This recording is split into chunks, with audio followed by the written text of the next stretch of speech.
This bit you say something for the gram, something for the gram. I'll post a picture on Instagram and me say something for the gram. Yes, people, welcome back. You are in tune with The Fix, brought to you by Nightly Fix. It's your girl, Miss Kimbella, here with our special guest and Aria, of course, Naro, Javi, Anorak, DJ Burns, the whole production there. We're locked in our live.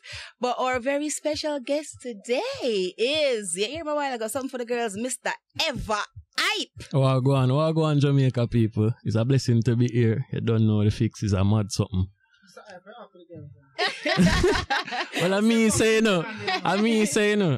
say romantic savage, you know, because that's the name of the album we're promote. But since the last time I was here was about 3 years ago, and the platform has grown astronomically since then. So I feel it almost even disrespectful to fall down here and introduce myself to the people. So I mean say Eva Hype is just a tar skin, dark king, life is appalling, very enigmatic, but I happen to be charming, inspired by Marley, teacher and Malcolm, searching for my income regardless of the outcome. But how come them thoughts driven by fear? Ask anybody there, I'm the freshman of the year. Them boca, them knee sick, never getting seasick. Scary them compare me to the pyramids in Egypt. Okay, then. I thought you were supposed to be at the end of the interview. No, man. That's just the introduction, you know. Because when you say Eva Hype, L principle, you know, says a bag of lyrics and style and melody and flow you forward with. It's not just a one-dimensional thing. You get me? I see. Speaking of one-dimensional, you tap into the reggaeton market, right? Yeah, How instrumental was that to your career? Well, I think it's very instrumental. First of all, I want to say one of the reasons why I do it. Because everything I do, I like to give people at least some contextual framework as to why we do it. We don't just like to surprise the fans and move the music in a new direction. I want to give them an idea as to why we do it.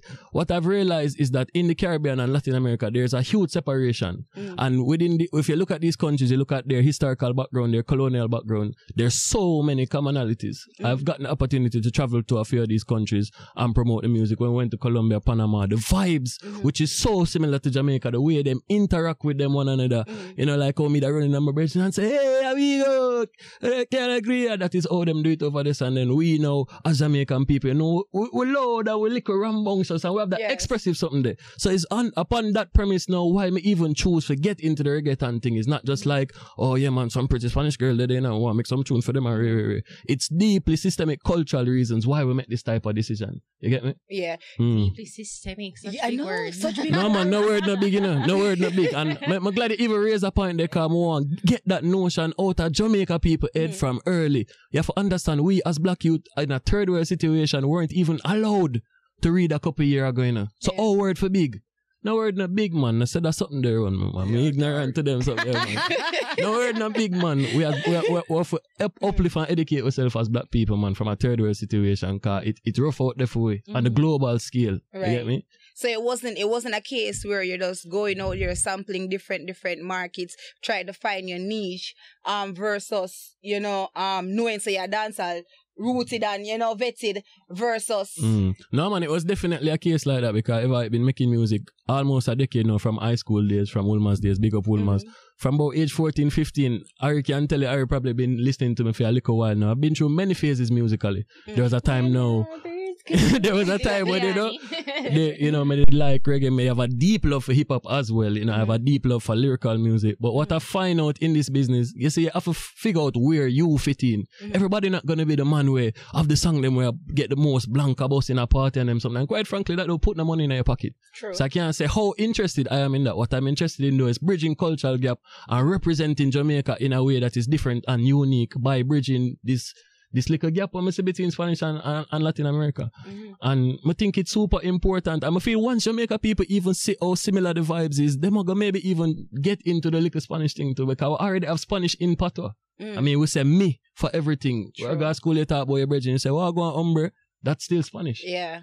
So if we say, you know, that I'm going to take on this move, it shouldn't be too surprising to people. Well, you know? It's not surprising because financially, I don't know if you said that, is because of finances, you want to make money doing music. I mean, and of course, the Latin market is bigger. Right. We just talk about it here on the show that, you know, give a man $1,000 to buy an album, they rather buy food than an album, you know? So it's a situation where you're tapping into that market for financial reasons? Well, obviously, as somebody who has a brand, from you say you have a brand, well, from you say you're an artist, I don't know if many artists make this conclusion clear in them own head, but from you say you're an artist, you own a brand.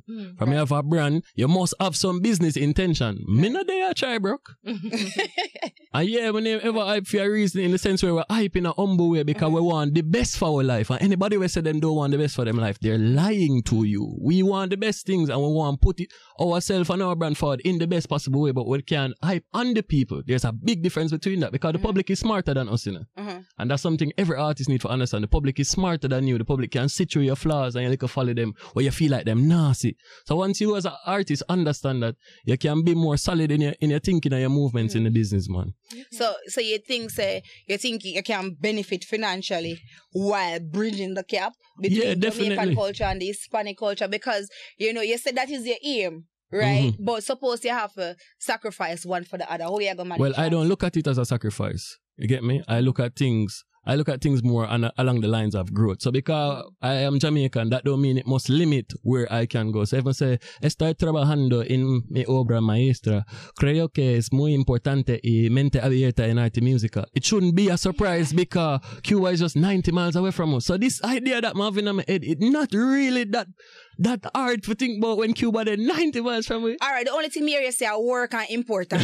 That means that I know a little Spanish, but you're overdo it right now. No, man, no, man. But the thing is, to Eva Hype, I'm thinking, because people like with Sean Paul, Charlie Black's Conscience, Charlie Black's, Shaggy, even Conscience, like when they're tapping into that market, they're tapping in for dancehall, right? It's not like they're trying to bend reggaeton to their will or dancehall to reggaeton will. They're going there as dancehall musician and dancehall artist and doing dancehall music, right? And then they come along. So it's a situation where it's that like you want to bend wheels or we're not bending Ari. We're not bending. It's just mixing things, right? It's just fusing things. So I can say, Veo que me miras cuando bailas. She appreciate when time do it pass. She don't see that we can flash. She don't see to a real top class with G's flash with G's flash. We mix the Spanish with the dancehall and the patoka. As I said, but me not understand that. Like, me want to get three na Spanish as he said. So not really.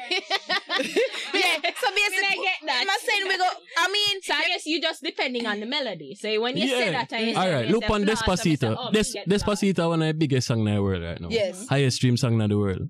Half of people can't understand what Despacito said. No. But music is so powerful, and I think I said this in my last night. One time listen to that song now. Music is so powerful where once the melodies are pure and the rudimentary things that make a good song apply in every language. You get me? So you might not understand every single word where I say, but there's a connection where you feel because of the melody in your heart where you don't have power over that. That is just the power of music. That's why we're here talking about it. That's why we live music. But evidently you're highly educated. Not evidently. Really. No. Not really. No, all right. Put it this way: you sound very intelligent, I appreciate that. I would consider you. Eva Hype he's trying to do that humble bag. You are highly intelligent. My play though. Well, I think you got to have a premier school. The school where I go now, nothing for do with intelligence. Cause I see enough people will get the same opportunity them when I get, and when I see them on the road right now, look good. Right, but you're intelligent. Yeah, right. So you've mastered and you've actually used the opportunity. Right, so and then a part of my intelligence is understanding. Say, there's so much to learn. Exactly. So my question to you initially was, why you choose music though? Like you feel like probably you could have create a bigger impact, trying to do what something you want else. To do. Yeah, bringing across that message, bridging that gap, doing something else. Your parents are teachers. I'm glad you asked that, I'm glad you bring that up too, because up to a day I'm going to a management meeting. I'm not going to call the person name. Okay. Going to a management meeting and the same person, question the person asked me like. When you say management, like somebody to manage you? Yeah, yeah. And the same question the person asked him, I say, your mother this and your mother work yes and your father work yes, so why you not just do this and do that? And them thing they sit me to my soul. Here why? You see when job bless a man with talent, Jana look, so that you the parents have a little piece of food, so I'm not about to give him the gift with words. I'm not about to give him the gift for build melodies and lyrics. When God gives you talent, it is so pure, He gives any man from anywhere talent. So it's upon that belief I do the things I do. So I've gotten this question many times from even people in the streets. You get me? Them I say, why you choose music career? Come I love music just like everybody else. I feel like there's an important role I have to play where we need some variety of examples within Jamaican music. Like everybody can can bleach. Oh my goodness. Everybody can represent the culture in that way. Yeah. Everybody can be a Rasta. And that is no disrespect to the people that do that. But you have to provide alternatives. What kind of business can we have as brand Jamaica, as a product with very limited alternatives? Yes. But with alright, so now to play devil's advocate now, Eva. The people who bleach and as I say, no judgment to those people. I want to make that absolutely clear. I'm just saying we need alternatives. Different people show a different side of the culture. But then people like their representation, like people love it. We've always complained that we're not seeing a lot of black people in movies because we need proper representation. So people who bleach and come from the ghetto and live a certain lifestyle, them believe that that's their way out. Music is their way out, and them see representation of that. But let's say you're a middle class, because you probably don't want to say that you're upper class. Would you admit to that? No, hear what me say. No, so me say there's no representation in music for middle class people. Only probably like Sean Paul, right? And him don't even market to Jamaica, really. Him just market outside of the country. So do you want that? My question is, do you want a fan base like are you wanting a core Jamaican fan base? And I think I have one. I think it has tremendous space for growth and it want more numbers for him. But I do have one. Like the Eva Nation has been supporting me from high school days, from me 15, 16 years old.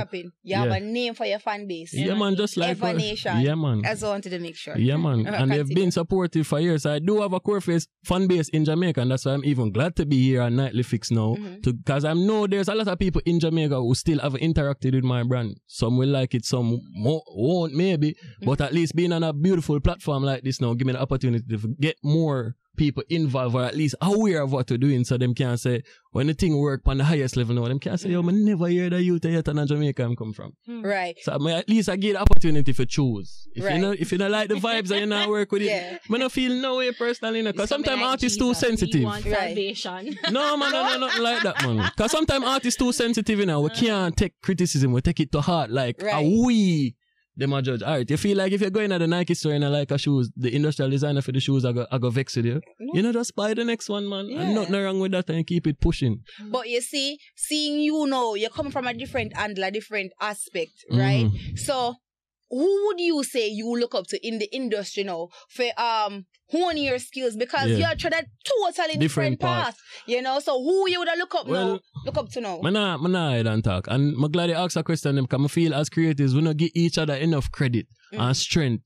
Honestly, Conscience is one of my favorite artists. I don't know him personally and I'm a brethren or nothing, but I look up to him in the business, because for the most part him keep himself out of trouble, him understand the business side of it, and him keep him image on a level where it's relatable on a global scale. I really respect that. Charlie Blacks are somebody I have respect for highly too. You don't know the greats like Barry Salmon, Sizzla Kalonji. On the international scale, you don't know Jizzy J, Kendrick Lamar, Hove. Yeah, them artists that inspire enough. In the Spanish world now, that is why I say I offer big up Conscience and Charlie Blacks, because when I'm in Colombia, them are the two Jamaican artists alone from here. Even though, and I think I already asked a question and they want to raise the point that reggaeton start from we. Look where it name. Reggaeton. Wow. Yeah. It start from we. And once again, just like hip hop, the man them take with thing, knock it over, run with it, turn it in $1 billion industry. We there suffer. Me tired of it. Okay. So you're going to tap in at the market there and take back what's ours. Yeah, then that me I try to do. Okay. It's a Columbus meds, man. Yeah, man. Now that them do we. How much time in the history of black people existence them do with that. Take with things them, turn it in for them, get what them want, go about them business. A time for we start about the same now. So alright, we are culture vulture too, nothing wrong. Oh, okay. There we go. So you do this now with Vulnerable, which is out now. Man, Vulnerable is out Double now. Tap. Yeah. Double Tap, but out right now as well. Yeah, man, out right now. Yeah, man. Romantic Savage is an album that these tracks come from. Romantic Savage, and it's available on www.everhype.com. So that's the website where you can get the album. It's funny, say earlier when they talk about buying music and them thing. If you go directly to the website www.everhype.com, you can get the album for free download. It's also available on all major platforms, streaming, iTunes, Spotify, Apple Music, but it's available for free download on the website. Alright, so here's the thing I know. So you as a young artist, you have your project, your product, and you're giving it away essentially. So well, it's for a time, because through the website just launched, I really want people to get into the website and see the website. I designed the website myself, so I'm super proud of it. So I'm really just a chat about it to make people get into it. Yeah. So the thing is to But we just, as I said, we're So maybe by about September it won't be free. I just Damian Marley, he released him Stony Hill album and it make like 6,000. So it sold 6,000 copies. And you know, like for wait, I say no. For Damian Marley, people saying that's bad. Like, that's bad. So really and truly, we all know that the industry is changing. Right. You know, like what you think that, I guess I think your visions ahead, times ahead. Yes. Like how you think that Jamaican artists can really truly have a product, which is their album, and present it to the world and make money from it. No. Well, I think the question where you ask is a question where the whole industry asks. What is really the problem in terms of sales figures? But I think it really just come down to right now. You have to have your publishing sort out and you have to just be touring. You get me? And in order to tour, you need a correct structure in terms of booking, management, which is something that I'm even trying to correct my situation where that is concerned now. If she was to narrow that down to Jamaica, what would you say? What artists can do to repeat the question? Album sales in Jamaica. Promote album sales in Jamaica. King on the Dancehall sell like 1,000 copies when it come out. I think that's a cartel. The thing in Jamaica when it comes to sales, you fight against a culture where we just never really grow for buying music. So going against marketing. Are you marketing now? To us. To Jamaica in a sense more make people aware of it. And that's why I say it up on the website for free. www.evahype.com. Well, download that. No worries. So, but Hype, for the essence of time, we need you to tell the people that what them can find on social media. Yeah, man. @RealEvaHype. That is the Instagram. You don't know the same for Twitter, @RealEvaHype. Once again, the website www.evahype.com. Yeah, man. That's everything. Facebook, Eva Hype fan page. Yeah, man. And they tell them how they ever spell? EVAHYPE, 2 different words. So @RealEvaHype. But and the handle is just one thing though, @RealEvaHype. So people, for those who are interested in the freeness, go on to evahype.com. Yeah, man. We've reached the end of the interview. Or survive, whichever. Yeah. Alright, so don't forget to subscribe using the logo button over there. And please remember, you can watch all the other interviews over there. Follow us on all social media channels @NightlyFix. And please remember to give this video a big thumbs up. And don't forget to drop a comment telling us to go suck our moms as well. Or call you a batty boy. Whichever floats your boat, whichever. Yeah. Yeah. Bye.